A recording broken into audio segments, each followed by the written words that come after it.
r/ProRevenge SIL mocked my weight, so I destroyed her at family dinner.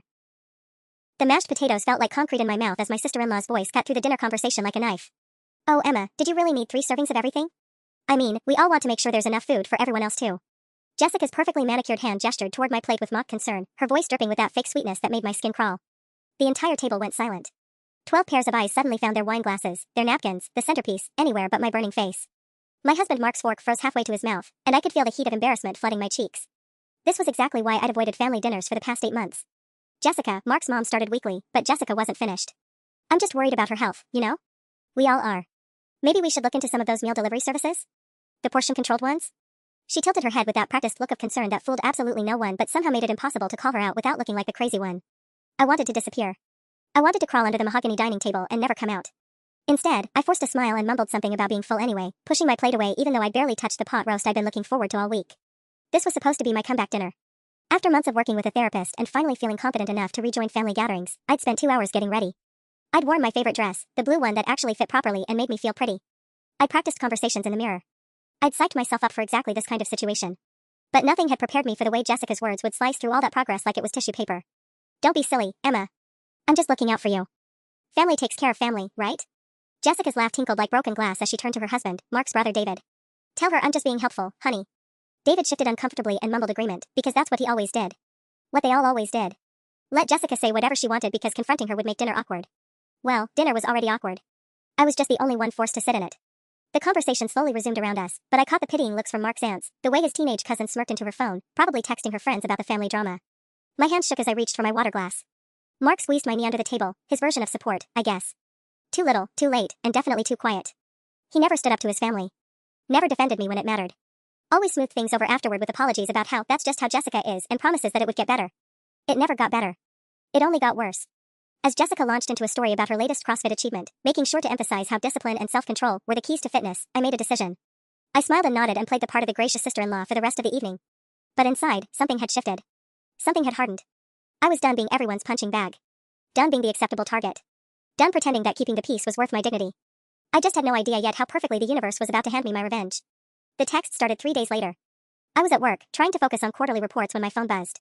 Jessica's name lit up the screen with a photo that made my stomach drop, me at the dinner table, mid-bite, taken from an angle that made me look enormous.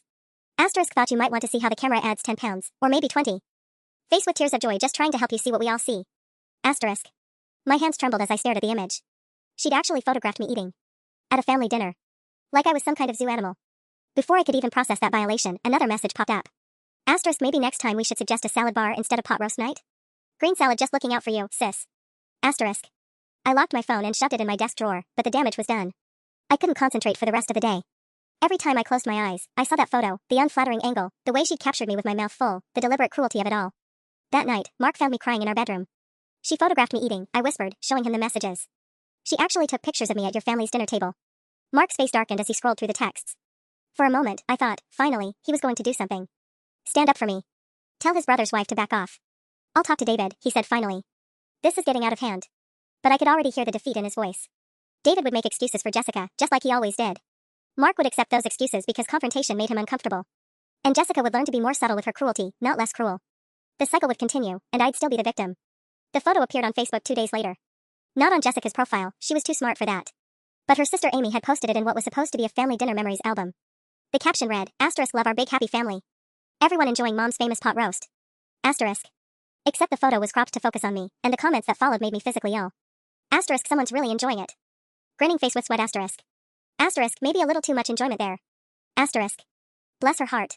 I recognized Jessica's friends in the comment thread, people I'd met at family gatherings who smiled to my face and apparently mocked me behind my back. The post had 15 likes and growing. Mark was curious when I showed him, but his anger felt hollow.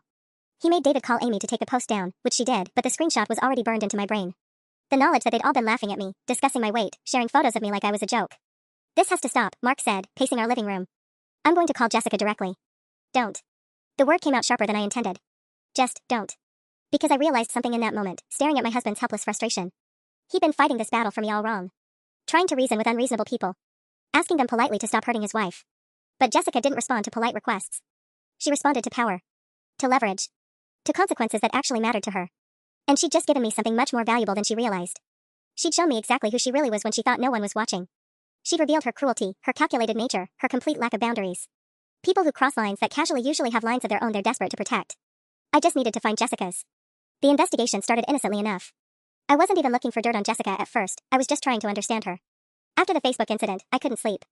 I kept replaying every interaction we'd had over the past 3 years, trying to figure out when exactly I'd become her target. Was it something I'd said? Done? Or was I just convenient? That's when I remembered the conversation at last year's Christmas party. Jessica had been holding court near the fireplace, regaling Mark's cousins with stories about her job at Morrison & Associates, the prestigious accounting firm downtown. She'd made sure everyone knew about her recent promotion to senior financial analyst, her corner office, her important clients. I basically have access to everything now, she bragged, swirling her wine. All the high-profile accounts, all the confidential financial data. They trust me with millions of dollars. At the time, I'd rolled my eyes at her obvious boasting. Now, something about the memory nagged at me. I started with social media, not to stalk her, but to study her. Jessica's Instagram was a carefully curated highlight reel of success, designer handbags, expensive dinners, weekend trips to Napa Valley, professional photos from charity galas. Her lifestyle looked like it cost at least twice what I knew David made as a middle school teacher. Then I noticed the dates. The luxury purchases had started ramping up significantly about 18 months ago. Right around the time she'd gotten that promotion she'd bragged about. The timing could have been coincidental, but the amounts were staggering. A $3,000 Chanel bag in March. A week in the Maldives in June. A brand new BMW last fall. I did some quick math based on David's teacher salary and what I knew Jessica made before her promotion. Even with her raise, the numbers didn't add up. Maybe she got an inheritance, Mark suggested when I casually brought up Jessica's spending during dinner. Or maybe David's doing some tutoring on the side. But I'd seen David's beat-up Honda in their driveway. I'd watched him clip coupons at the grocery store. Whatever money was funding Jessica's lifestyle, it wasn't coming from him. My breakthrough came from an unexpected source, LinkedIn. I was scrolling through my professional network during lunch when I saw a post from Sarah Chan, a former colleague who'd moved to Morrison & Associates 6 months ago. She was celebrating the firm's recent clean audit results and thanking her team for their diligence in maintaining financial integrity during a challenging period. Challenging period? I messaged Sarah under the guise of catching up, and after some small talk, I casually mentioned that my sister-in-law worked there too. Oh, Jessica Walsh. I know Jessica. Well, let's just say she's been under a lot of scrutiny lately. There was this whole thing with some discrepancies in the quarterly reports. Nothing proven, of course, but management's been watching everyone pretty closely. My pulse quickened. Discrepancies? I probably shouldn't say more over message, Sarah typed. But let's just say there's a reason they brought in external auditors last month. Some of the client accounts weren't adding up. Sarah suggested we grab coffee soon, then signed off, leaving me staring at my screen with my heart pounding. That night, I couldn't concentrate on anything. I kept thinking about Jessica's designer bags, her expensive vacations, her smug confidence at family dinners. The way she looked me in the eye while photographing me, like she was untouchable. Maybe she wasn't as untouchable as she thought. I started researching Morrison & Associates more thoroughly. Public records, news articles, professional reviews. Most of it was standard corporate information, but then I found a small item in the business section from 2 months ago, local accounting firm cooperating with internal investigation. The article was brief and vague, citing routine compliance reviews and standard procedural audits. But reading between the lines, it was clear something had triggered scrutiny. Something, or someone. By the time Mark came to bed, I'd made my decision. I was going to find out exactly what Jessica was hiding. And then I was going to decide what to do with that information. The coffee shop was crowded enough that our conversation would blend into the ambient noise, but quiet enough that I could hear every devastating detail Sarah was sharing. Look, I like Jessica as a person, Sarah said, stirring her latte nervously. But there have been irregularities. Small amounts at first, maybe a few hundred here and there from different client accounts. The kind of thing that could be explained as clerical errors. My hands tightened around my coffee cup. But then the Pemberton account happened. That's a major client, real estate development, lots of cash flow. Someone had been skimming transactions over the course of 6 months. We're talking about almost $40,000. The number hit me like a physical blow. $40,000. I thought about Jessica's Instagram posts, her casual mentions of treating herself, the way she laughed off questions about how she could afford her lifestyle. The thing is, Sarah continued, lowering her voice, Jessica was one of only 3 people with access to that particular account. And she was the one who discovered the discrepancies when she ran the quarterly report. She reported herself? Smart, right? Makes her look like the hero who caught the problem instead of the person who caused it. But the external auditors aren't buying it. They've been going through everything with a microscope. I felt something cold settle in my stomach. What happens if they find proof? Criminal charges, definitely. Embezzlement, fraud, probably others I can't even think of. She'd be looking at serious prison time, and Morrison would sue her for damages. Her career would be over, obviously. No accounting firm would ever touch her again. Sarah checked her watch and started gathering her things. I should head back. But Emma? If Jessica is family, you might want to give her a heads up. Word around the office is that they're close to making a decision about whether to involve the police. After Sarah left, I sat in that coffee shop for another hour, staring at my phone. Jessica's latest Instagram story was still up, a photo of her new designer shoes with the caption Tuesday treat for myself. Nail polish sparkles. $40,000 in stolen money, and she was buying shoes. The same woman who had photographed me eating and shared it with her friends. Who had publicly humiliated me at family dinner. Who had made me feel like garbage for months while she was literally a criminal. I thought about calling Mark, telling him what I'd learned. But I could already imagine his response. He'd want to handle it the right way, probably encourage Jessica to come clean, try to minimize the family drama. He'd find a way to make this about protecting everyone except me. No. This was bigger than Mark's conflict avoidance now. When I got home, I did something I'd never done before. I went through David's Facebook with surgical precision. It didn't take long to find what I was looking for. Last month, he'd posted about being stressed over unexpected bills and having to cancel their planned vacation due to budget constraints. Jessica had told the family they'd canceled because David was too busy with work. Even her own husband didn't know where the money was coming from. My phone buzzed with a text from Jessica, * family barbecue this Sunday. Hope you're planning to bring a salad. Winking face green salad *. I stared at that winky face emoji for a long moment, thinking about everything I now knew. Jessica thought she was untouchable. Thought she could keep treating me like her personal punching bag while she lived her stolen lifestyle. But criminals who got sloppy enough to steal $40,000 usually got sloppy in other ways too. I had 6 days until that barbecue. 6 days to decide exactly how much mercy Jessica deserved. Spoiler alert, I was leaning toward none. I spent the next 3 days in a strange kind of limbo, going through the motions of normal life while my mind raced with possibilities. Every time I looked at Mark across the breakfast table, I felt the weight of what I knew pressing against my chest like a stone. Jessica was a thief. Not just any thief, a methodical, calculated embezzler who had stolen enough money to buy a car. And she'd been using that stolen money to fund her perfect lifestyle while publicly humiliating me for sport. But knowing and proving were two different things. And even if I had proof, what then? The answer came Wednesday evening in the form of another text from Jessica, * Emma. Heard through the grapevine that you've been asking about my work. So sweet that you're taking interest in the family. We should definitely catch up more at the barbecue. 2 hearts *. My blood turned to ice water. Someone had told her about my conversation with Sarah. My phone rang immediately, Sarah's number flashing on the screen. Emma, I'm so sorry, Sarah's voice was tight with panic. I didn't know Jennifer from HR was sitting behind us at the coffee shop. She mentioned to Jessica today that she'd overheard us talking about the investigation. I tried to downplay it, but what exactly did she hear? I managed to ask through my constricted throat. Enough. Jessica knows you know something. She's been asking around about you, trying to figure out why you were asking questions. Emma, she seemed intense about it. After Sarah hung up, I sat in my car in our driveway for 20 minutes, trying to process what this meant. Jessica wasn't just aware that I knew something, she was actively investigating me now. The hunter had become the hunted, except she had a lot more to lose than I did. And a lot more experience at playing dirty. Mark found me stress cleaning the kitchen at midnight, scrubbing the same countertop for the 3rd time. Babe, what's wrong? You've been weird all week. I almost told him everything then. The words were right there, balanced on my tongue like a confession waiting to spill out. But something held me back. Maybe it was the way he was already looking at me like I was being dramatic, or maybe it was the knowledge that Jessica was onto me now. Just nervous about the barbecue, I said instead. Mark's face softened. Hey, if Jessica gives you any more grief, I promise I'll shut it down immediately. No more Mr. Nice Guy, okay? His good intentions felt like sand between my fingers. Mark still thought this was about hurt feelings and family dynamics. He had no idea we were dealing with someone who'd stolen enough money to commit a felony and was now circling the wagons to protect herself. Thursday morning brought a Facebook friend request that made my hands shake, Jennifer Walsh.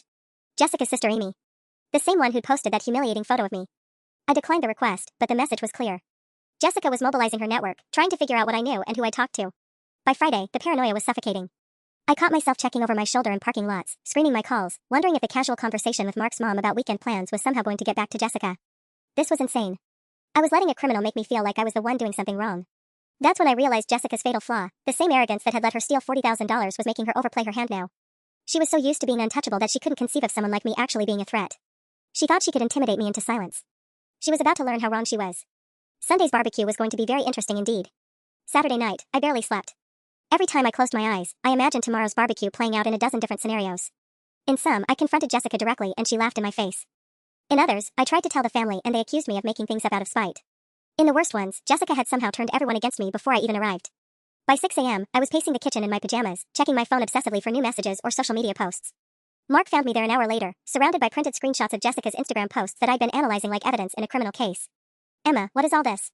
He picked up one of the photos, Jessica's $3,000 handbag, with my handwritten notes about dates and estimated costs in the margins. My mouth opened and closed like a fish. How could I explain that I'd been conducting amateur surveillance on his sister-in-law? That I'd discovered she was likely a criminal? That she was now actively trying to figure out what I knew?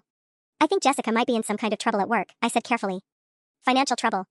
Mark frowned, studying my makeshift evidence board spread across our breakfast table. What kind of trouble? Before I could answer, my phone buzzed with a text that made my stomach drop. Jessica again, * can't wait to see you today. Bringing my famous potato salad. Hope you're bringing your appetite. Face blowing a kiss *. But it wasn't the fake cheerfulness that terrified me, it was the timestamp. 6:47 a.m. on a Sunday morning. Who texts about potato salad before 7 a.m. unless they've been awake all night, planning something? She's been acting strange, I told Mark, showing him the early morning text. And I heard some things about problems at her company. Mark's expression shifted to that familiar look of uncomfortable concern. What kind of problems? The kind that involve investigations and missing money. The words hung in the air between us like a grenade with the pin pulled. Mark stared at me, then at the photos scattered across our table, then back at me. Are you saying you think Jessica is stealing? I'm saying I think Jessica has been living beyond her means, and now she knows I've been asking questions about it. Mark ran his hands through his hair, his towel when he was overwhelmed. Emma, this is serious. If you really think she's done something illegal, we need to. We need to what? Call your brother and tell him his wife might be a criminal based on my amateur detective work? Call the police and say I think someone is embezzling because they buy expensive purses? Then what are you planning to do with all this? Mark gestured at my research spread across the table. That was the question I'd been avoiding all week. What was I planning to do? 3 hours later, I was standing in David and Jessica's backyard, watching her work the crowd like a politician at a campaign rally. She'd cornered Mark's teenage cousin near the pool, asking pointed questions about social media and how young people share information these days. My paranoia spiked. She was fishing for information about whether anyone had been talking about her online. Emma. Jessica's voice cut through the party chatter as she spotted me by the drinks table. There you are. I was just telling everyone how we should do a group photo before the sun goes down. Capture all these beautiful family memories. Her smile was sharp as broken glass, and I realized with crystal clarity what she was doing. The photo would be her insurance policy, proof that we were all still one big happy family, nothing dramatic happening here, certainly no one making accusations about anyone else. She was already building her defense before I'd even made my move. The problem was, I still had no idea what my move was going to be.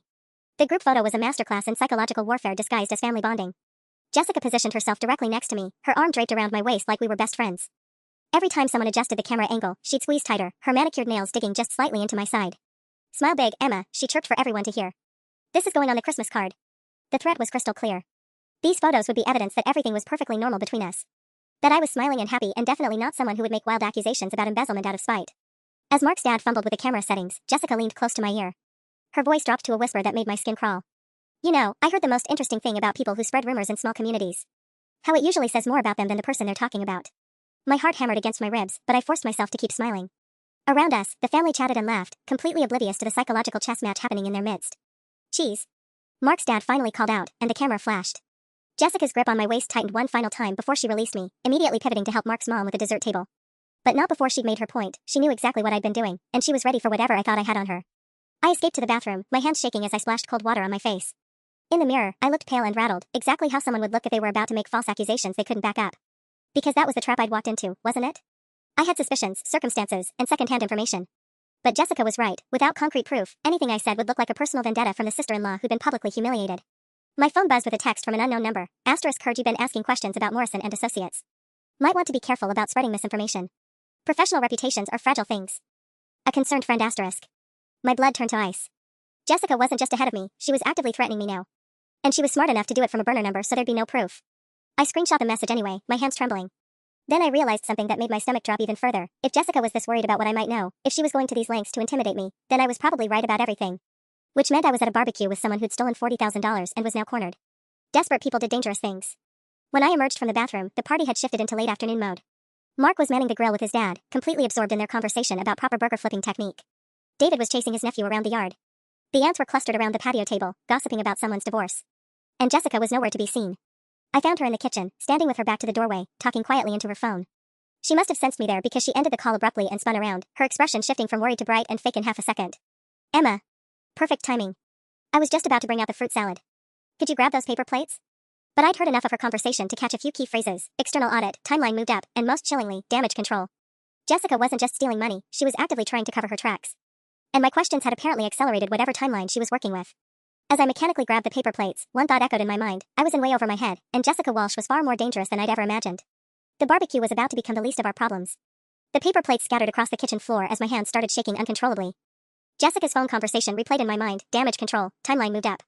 She wasn't just covering her tracks, she was accelerating whatever plan she had in motion. Oops. Jessica's laugh sounded forced as she bent to help me collect the plates. Butterfingers. Must be all that excitement about family time.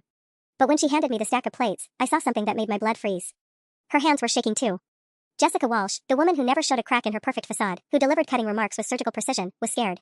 And that terrified me more than anything else that had happened. Actually, I should probably head out, I managed to say, backing toward the kitchen doorway. Early morning tomorrow and all. Oh, but you haven't had dessert yet. Jessica's voice pitched higher, almost desperate. I made that chocolate cake you love. Well, I mean, that everyone loves. Stay just a little longer? The way she emphasized everyone instead of acknowledging she'd been about to say I loved cake, another little dig at my weight, even now, made something snap inside me. Here she was, a criminal who'd stolen enough money to buy a car, and she was still taking shots at me for eating dessert. You know what, Jessica? I heard myself saying, my voice steadier than I felt. We should definitely talk. Soon. About a lot of things. Her perfect smile faltered for just a moment, but it was enough. I saw the flash of panic in her eyes before she recovered. Of course. I'd love that. Maybe we could grab coffee this week? Just us girls? The suggestion sounded innocent enough, but there was something predatory in the way she said it. Like she was setting a trap. My phone buzzed with another text, Mark asking where I disappeared to. Through the kitchen window, I could see him scanning the yard for me, and the normalcy of it felt surreal. There he was, worried about his wife's whereabouts at a family barbecue, completely unaware that his sister-in-law was potentially a felon who was now trying to intimidate me into silence. Emma? Jessica's voice had taken on that fake concerned tone I'd grown to hate. You look a little pale. Are you feeling all right? Before I could answer, David appeared in the kitchen doorway, nephew still clinging to his back. Hey babe, mom's looking for the good serving spoons for. He stopped mid-sentence, looking between Jessica and me. Everything okay in here? Perfect. Jessica chirped, but I caught the look she shot me over David's head. A warning. Actually, I said, pulling out my phone and opening the voice memo app with deliberate obviousness, I was just asking Jessica about her job. She was telling me about some exciting changes happening at Morrison and Associates. The color drained from Jessica's face so fast I thought she might faint. David, oblivious to the tension, perked up with interest. Oh yeah. Jess mentioned they brought in some outside consultants or something. Big shake-up, right honey? Not really a shake-up, Jessica said quickly, shooting me a look that could have melted steel. Just routine stuff. Very boring. Emma, we should probably let David get back to. Actually, I find accounting fascinating, I interrupted, my thumb hovering over the record button. Especially when there are discrepancies in client accounts.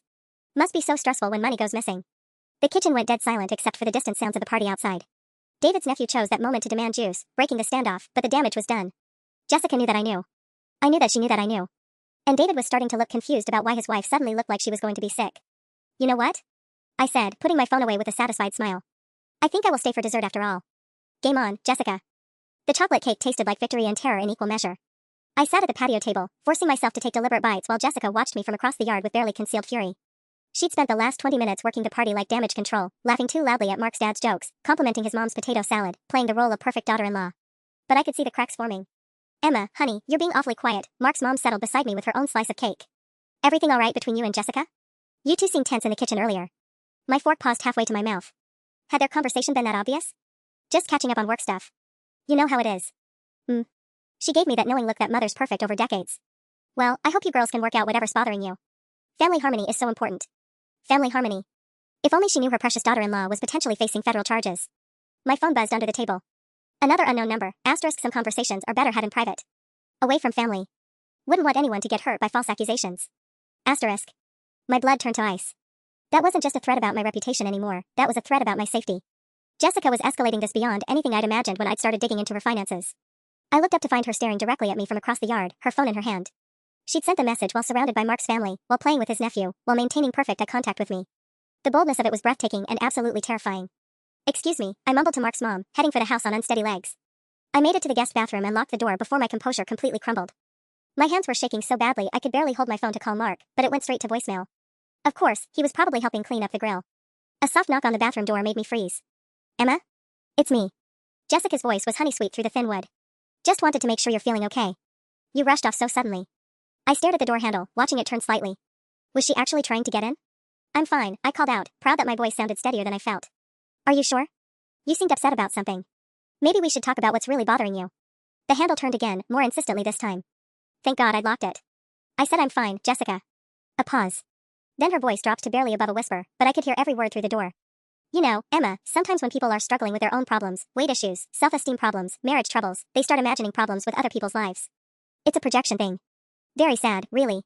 My jaw clenched. Even now, even while threatening me, she couldn't resist the digs about my weight. But the thing about false accusations, she continued, is that they tend to backfire on the person making them. Especially when that person has their own secrets to hide. What secrets? I didn't have any secrets. Unless. Did you know Mark's been having lunch with his ex-girlfriend Sarah twice a month for the past 6 months? Just something David mentioned. Brothers tell each other everything. My heart stopped. Sarah, not the Sarah from Morrison and Associates, but Sarah his college girlfriend. The one who'd moved back to town last year. The one Mark had mentioned running into at the coffee shop but had never mentioned seeing again. Anyway, Jessica's voice returned to its normal volume. I'll let you freshen up. But Emma? That coffee date we talked about? Let's make it tomorrow. There's so much we need to discuss. Her footsteps retreated down the hallway, leaving me staring at my reflection in the bathroom mirror. My face was pale, my eyes wide with shock and growing panic. Jessica wasn't just a thief, she was a master manipulator who just revealed she had ammunition I didn't even know existed. And now she wanted to meet me alone. The silence in the bathroom stretched on as Jessica's words echoed in my mind. Mark having lunch with his ex-girlfriend. Twice a month. For 6 months. While I'd been struggling with my weight, avoiding family dinners, and trying to rebuild my confidence, my husband had been secretly meeting with a woman he'd dated for 3 years before me. I gripped the bathroom counter until my knuckles went white. This couldn't be happening. Not now, not when I was already drowning in Jessica's threats and manipulation. But the sick feeling in my stomach told me she wasn't lying. Jessica was many things, but she wasn't stupid enough to make up something David could easily contradict. My phone buzzed again. This time it was Mark, asterisk looking for you. Everything okay? Asterisk. I stared at the message, wondering how to respond. How did you text your husband when you just learned he'd been lying to you for months? When you were locked in his brother's bathroom, hiding from his sister-in-law who just threatened you with criminal accusations and personal destruction? Asterisk in bathroom. Be out in a minute. Asterisk I typed back, because what else could I say? When I finally emerged, the party was winding down. Mark's parents were packing leftovers into containers while his aunts gathered their purses. The normal rhythm of family gathering cleanup felt surreal after everything that had just happened. There you are. Mark appeared at my side, concerned. Mom said you weren't feeling well. I studied his face, looking for signs of deception. Was he relieved I'd been hiding in the bathroom because it meant less time to slip up about his secret lunch dates? Or was his worry genuine? Just tired, I managed. Ready to go home? Absolutely. His hand found mine, warm and familiar, and for a moment I almost convinced myself Jessica had been lying. This was Mark, my Mark, who brought me coffee in bed every morning and held my hand during scary movies. He wouldn't betray me like that. But then I remembered that this was also the Mark who never stood up to his family when they hurt me. The Mark who chose the path of least resistance even when it meant I suffered in silence. Maybe keeping secrets was just another way of avoiding conflict. Emma. Jessica's voice cut through my spiraling thoughts. She was approaching with a to-go container and that perfect hostess smile. I packed you some extra cake. I know how much you enjoyed it. The emphasis on how much made my jaw clench, but I forced myself to smile back. That's so thoughtful. And don't forget about our coffee date tomorrow. I'm thinking that little place on 5th Street? Around 10? She pressed the container into my hands, her fingers lingering just long enough to feel threatening. We have so much to catch up on. Mark looked between us with obvious confusion. Coffee date? Just some girl talk, Jessica chirped. Sisters-in-law should spend more time together, don't you think? Really get to know each other. The way she said get to know each other made my skin crawl. This wasn't a coffee date, this was an ambush. A chance for Jessica to lay out exactly what she knew about Mark's secret meetings and what she wanted in exchange for keeping quiet about them. But as we walked to our car, her container of cake clutched in my trembling hands, I realized something that cut through my fear like a blade of clarity. Jessica had just made a critical error. She'd revealed that she was desperate enough to blackmail me, which meant she was more scared than I was. And desperate people made mistakes. Tomorrow's coffee date was going to be very interesting indeed. I just had to survive the night first. The drive home was suffocating. Mark chatted about his dad's new grill technique and his mom's comment about us hosting the next gathering, completely oblivious to the fact that his wife was having a complete psychological breakdown in the passenger seat. I stared out the window, Jessica's cake container balanced on my lap like a ticking bomb. Every few seconds, my mind would ping-pong between two devastating realities. Jessica was a criminal who was now blackmailing me, and my husband had been secretly meeting his ex-girlfriend for months. So I told him we'd think about it, but honestly, our place is pretty small for the whole extended family. What do you think? Mark glanced over at me expectantly. Sorry, what? Hosting Christmas this year? Were you listening? Just processing the day, I said, which was perhaps the understatement of the century. When we got home, I excused myself to shower, desperate for 10 minutes alone to think. Under the hot water, I tried to make sense of the impossible situation I'd stumbled into. This morning, my biggest concern had been whether to confront Jessica about her embezzlement. Now I was dealing with criminal threats, blackmail, and the possibility that my marriage was built on lies. My phone buzzed on the bathroom counter. Another unknown number, asterisk by the way, Sarah M. from Morrison says hi. Interesting how many Sarahs are in your life, isn't it? See you tomorrow at 10. Come alone. Asterisk. I nearly dropped the phone. Jessica knew about both Sarahs, my source at the accounting firm and Mark's ex-girlfriend. She was connecting dots I didn't even know existed, building some kind of case against me that I couldn't fully understand yet. But the come alone part was crystal clear. Whatever Jessica was planning for tomorrow, she wanted no witnesses. I found Mark in our bedroom, scrolling through his phone with a small smile that made my stomach lurch. Was he texting Sarah? Planning their next secret lunch while I'd been getting threatened by his sister-in-law? Good shower? He asked, not looking up from his screen. Mark. My voice came out sharper than I intended. Can I ask you something? Now he looked up, concerned. Of course. What's wrong? The words balanced on my tongue like poison. I could ask him directly about Sarah, force this confrontation now when I was already drowning in crisis. Or I could wait, gather more information, figure out how much of Jessica's ammunition was real. Do you think Jessica seemed different today? More tense than usual? Mark's expression shifted to that familiar look of uncomfortable avoidance. I mean, she was probably just stressed about hosting. You know how she gets about everything being perfect. Perfect. Right. The perfect hostess who stole $40,000 and was now threatening to destroy my marriage to cover her tracks. She wants to have coffee with me tomorrow. That's great. Mark's face lit up with genuine pleasure. I'd been hoping you two would work things out. Maybe this whole thing with the dinner comments was just a misunderstanding. His optimism felt like a slap. While I was being blackmailed and threatened, Mark was thrilled that his wife and sister-in-law might finally bond over lattes. Yeah, I said quietly. Maybe. But as Mark went back to his phone, with that another small smile, I realized that tomorrow's coffee date was going to be about much more than Jessica's embezzlement. She'd somehow turned the tables completely, making me the one with secrets to hide and relationships to protect. The hunter had definitely become the hunted. And I had less than 12 hours to figure out how to survive whatever Jessica Walsh had planned for me. I didn't sleep that night. Every time I closed my eyes, I saw Jessica's predatory smile or imagined Mark whispering to his ex-girlfriend over intimate lunches I knew nothing about. By 3 a.m., I was pacing our living room like a caged animal, trying to figure out how my simple plan for revenge had spiraled into this nightmare.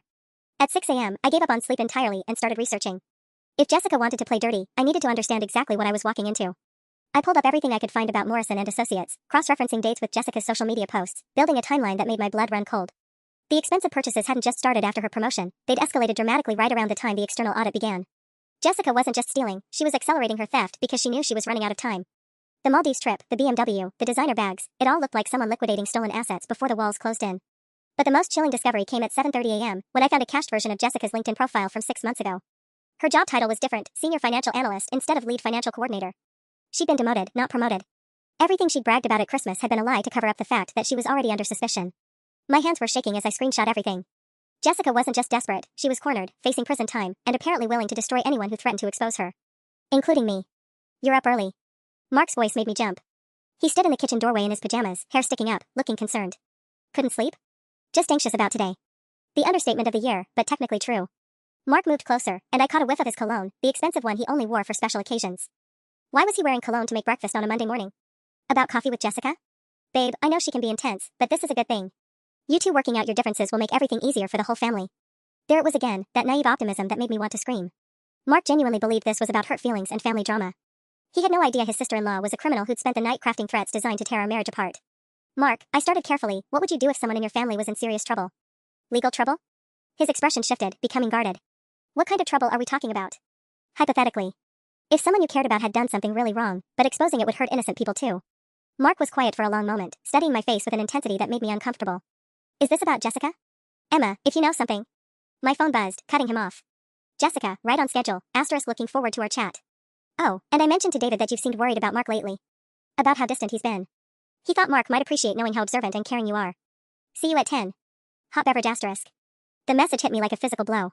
She'd already started poisoning the well, planting seeds with David about problems in my marriage. By the time I got to that coffee shop, half the family would probably know that Emma was worried about Mark being distant and asking suspicious questions about everyone. Who was that? Mark asked, noting my stricken expression. Just Jessica. Confirming our time. I forced a smile that felt like broken glass. I should get ready. As I headed upstairs, Mark called after me, hey, Em? Whatever's going on, we can handle it together. You know that, right? I paused on the stairs, looking back at my husband, this man I'd loved for 5 years, who might have been lying to me for months, who was about to be caught in the crossfire of Jessica's desperation. I hope so, I whispered, because it was the only honest thing I could say. 2 hours later, I was sitting in my car outside the coffee shop on 5th Street, watching Jessica through the window. She'd arrived early and positioned herself at a corner table with clear sightlines to both the entrance and the street. Strategic positioning for whatever ambush she had planned. My phone showed 3 missed calls from unknown numbers and 1 text that made my stomach drop, asterisk last chance to reconsider, Emma. Some secrets destroy more than just the person keeping them. Asterisk. I took a deep breath, checked that my phone was recording, and walked inside to face whatever Jessica Walsh thought would destroy me. The real war was about to begin. The coffee shop felt like walking into a trap. Jessica had chosen her corner table perfectly, she could see everyone who came and went, but anyone walking by outside couldn't clearly see our conversation through the tinted windows. She waved at me with that brilliant smile, already playing the part of the loving sister-in-law for the barista who was watching our reunion with interest. Emma. You look tired. Rough night? Jessica's concern sounded genuine enough to fool anyone listening, but her eyes were cold as winter. I slid into the chair across from her, my phone tucked in my jacket pocket, recording everything. Just excited for our chat. I ordered you a vanilla latte. Extra whip. Figured you'd want something sweet. Another dig at my weight, delivered with perfect sisterly affection for any observers. Jessica waited until I'd taken a sip before leaning forward conspiratorially. So, Emma, I've been thinking about our conversation yesterday. About Morrison and Associates. Such a boring topic for a family barbecue, don't you think? I find accounting fascinating. Especially the creative kind. Her smile never wavered, but something predatory flashed in her eyes. Creative accounting. What an interesting phrase. You know what else I find interesting? Marriage dynamics. Like how some women become so insecure about their relationships that they start creating drama to deflect from their own problems. My coffee cup rattled against the saucer as I set it down. What's that supposed to mean? Oh, honey. Jessica's voice dripped with fake sympathy. Mark told David he's been worried about you. How paranoid you've gotten lately. How you've been asking strange questions about everyone in the family. He thinks you might be having some kind of breakdown. The words hit like a physical blow, but something didn't add up. When did Mark tell David this? This morning, actually. David called him right after I mentioned how concerned I was about you yesterday. Brothers stick together, you know. Especially when they're worried about their wives' mental health. But that was impossible. Mark had been with me all morning until I left for coffee. Unless. My phone buzzed with a text from Mark, asterisk running errands. Back this afternoon. Love you. Asterisk. Errands he hadn't mentioned. Errands that started right after I left for coffee. Errands that gave him time to call his brother and discuss his paranoid wife. You look confused, Jessica observed, stirring her coffee slowly. Did Mark not mention he was worried about you? That's so strange. I mean, when your husband is concerned about your behavior, wouldn't that be something you discuss? I realized with growing horror that she was right. If Mark was genuinely worried about my mental state, wouldn't he have tried to talk to me about it? Unless he was discussing it with other people instead. Unless those errands were actually a coffee date of his own. Speaking of discussions, Jessica continued, I had the most interesting conversation with someone from Morrison and Associates this morning. Apparently, there's been some confusion about information being shared inappropriately. Something about client confidentiality being breached by someone outside the company. My blood turned to ice. What are you talking about? Well, when private company information gets discussed with unauthorized parties, that's actually a legal issue. Corporate espionage, they call it.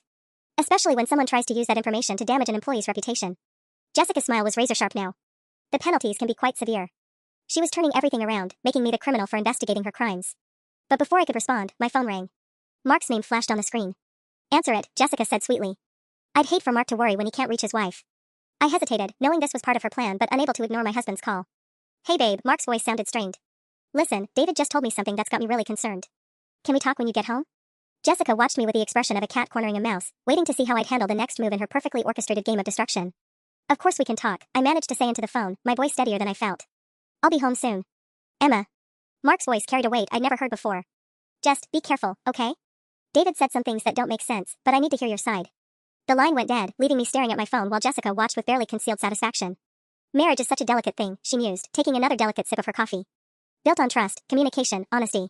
When one person starts keeping secrets, asking strange questions, making accusations, well, it makes everyone wonder what else they might be hiding.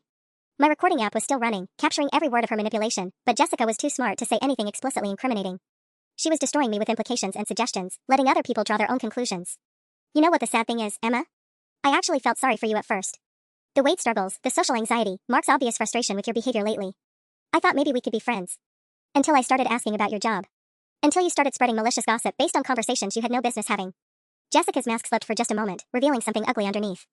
Sarah Chen called my supervisor this morning. Apparently, someone has been asking inappropriate questions about confidential company matters and using my name to get information. My stomach dropped. Sarah had warned Morrison and associates about our conversation, probably thinking she was protecting herself. Now Jessica had official ammunition, proof that I'd been harassing her workplace with false accusations. Here's what's going to happen, Jessica continued, her voice dropping to barely above a whisper. You're going to go home and tell Mark that you've been struggling with paranoid thoughts lately. That the stress of family gatherings and your weight issues have made you suspicious of people who are trying to help you. You're going to apologize for spreading rumors about me, and you're going to get some professional help. And if I don't? Jessica pulled out her phone and scrolled to a photo that made my breath catch. Mark and a beautiful brunette woman sitting across from each other at an upscale restaurant, leaning close in conversation. The timestamp showed last Tuesday, the day Mark had said he was working late. If you don't, then David learns about his brother's affair. Your marriage ends. Mark gets to start fresh with someone who isn't constantly embarrassing him at family events. She swiped to another photo, the same woman touching Mark's hand across the table. And you get to explain to everyone why you tried to destroy an innocent person's career out of jealousy and spite. The photos felt like physical blows.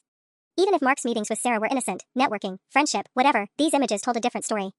The intimate restaurant, the body language, the secrecy. Jessica had captured moments that could be interpreted any way she wanted. You have until tonight, she said, gathering her purse with the casual air of someone who just discussed the weather. Family dinner is at David's this Friday. I expect you to use that opportunity to publicly apologize for the stress you caused everyone with your unfounded accusations and paranoid behavior. You're insane if you think I'm going to. Emma. Jessica's voice cut through my protest like ice. Look around. I'm a respected professional with a clean record and a loving family. You're an unstable woman with a history of social anxiety who's been caught harassing my employer and spreading malicious rumors. Who do you think people are going to believe? She stood gracefully, leaving money for both our coffees like the perfect sister-in-law she appeared to be. Oh, and Emma? Mark's meeting with Sarah is happening right now. Something about needing advice about his wife's recent behavior. I'd hurry home if I were you. Secrets have a way of coming out when people are worried. Jessica walked out of the coffee shop with the confidence of someone who just won a war, leaving me sitting alone with the wreckage of everything I thought I knew about my life. I sat in that coffee shop for exactly 3 minutes after Jessica left, staring at the photos she'd shown me, feeling the walls of my life collapsing inward. Then something clicked into place, a memory from yesterday's barbecue that had been nagging at me. David asking Jessica about the exciting changes at her work. Her panicked correction about it being routine stuff. The way she'd rushed to change the subject when I mentioned discrepancies in client accounts. Jessica had revealed her hand too early. She was so focused on destroying me that she'd forgotten David didn't actually know about the investigation at Morrison and Associates. Which meant her story about Mark calling David this morning to discuss my paranoid behavior was complete fiction. I pulled out my phone and called David directly. Emma. Hey, Jessica said you two were having coffee. How'd it go? David, did Mark call you this morning about being worried about me? A long pause. No, should he have? Are you okay? My heart started pounding, but this time with hope instead of fear. Did Jessica say anything to you about me asking questions about her work? She mentioned you were interested in accounting, which was weird because I didn't think that was your thing. But she said it was nice that you were taking an interest in the family. Why? Jessica had lied about everything. The phone call from Mark, David's concern, even my supposed interest in her career. She'd built an entire fictional narrative and expected me to be too panicked to verify any of it. David, I need you to do something for me, and I need you to trust me. Can you call Jessica's work and ask to speak with her supervisor? Tell them you're her brother-in-law and you're concerned because she mentioned being under investigation. What? Emma, what are you talking about? Investigation for what? Just trust me. Please. Call me back with whatever they tell you. I hung up and immediately called Sarah Chen. Sarah, it's Emma. I need to know exactly what you told Morrison and Associates about our conversation. Oh God, Emma, I'm so sorry. I panicked when my HR director asked about Jessica directly. I told them someone had been asking questions about the investigation, but I didn't give them your name or say anything about malicious intent. I made it sound like idle curiosity. Why? The pieces were falling into place. Jessica had taken Sarah's innocent report and twisted it into evidence of corporate espionage. Just like she twisted everything else. One more question, is the investigation still ongoing? Actually, no. They found concrete evidence last week. Jessica's being arrested tomorrow morning. It's been kept quiet because they're still tracking down all the stolen assets. My phone beeped with a call from David. I switched over, my hands trembling with anticipation. Emma, what the hell is going on? I called Morrison and Associates and they transferred me to some kind of federal agent. They said Jessica's been embezzling money and they're executing search warrants tomorrow. They asked if our family had noticed any unusual purchases or lifestyle changes. I closed my eyes, feeling 3 months of fear and manipulation finally lifting off my shoulders. David, I need you to come home right now. And I need you to call Mark and tell him to meet us there. There's something you both need to know about your wife and brother. As I drove home, I thought about Jessica's final miscalculation. She'd been so confident in her web of lies that she'd forgotten the most basic rule of manipulation. The truth has a way of surviving, even when everything else burns down around it. Jessica Walsh had spent months making me feel powerless, but she just handed me everything I needed to expose her. Tomorrow, she'd be in handcuffs. Tonight, her family would finally know who she really was. The hunter had become the hunted, all right. She just hadn't realized which one of us was holding the gun.